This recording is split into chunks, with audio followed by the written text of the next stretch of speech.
Angola is a constitutional republic.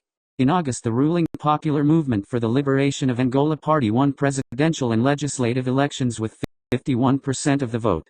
The ruling party's presidential candidate, João Lourenço, took the oath of office for a 5-year term in September, and the party retained a majority in the National Assembly. Domestic and international observers reported polling throughout the country was peaceful and generally credible. Observers, however, criticized the lack of an independent National Electoral Commission and the lack of transparency in the electoral process, noting that the ruling party benefited from biased media coverage and access. The National Police, controlled by the Ministry of Interior, are responsible for internal security and law enforcement. The Criminal Investigation Services, also under the Ministry of Interior, are responsible for preventing and investigating domestic crimes. The Expatriate and Migration Services and the Border Guard Police within the Ministry of Interior are responsible for law enforcement relating to migration. The State Intelligence and Security Service reports directly to the Presidency and investigates state security matters.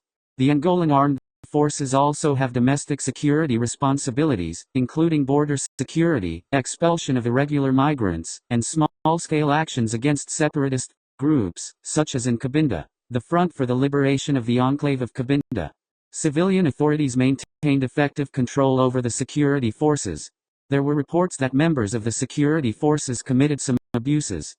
Significant human rights issues included credible reports of unlawful or arbitrary killings, including extrajudicial killings, cases of cruel, inhuman, or degrading treatment or punishment by government security forces, harsh and life-threatening prison conditions, arbitrary detention, political prisoners or detainees.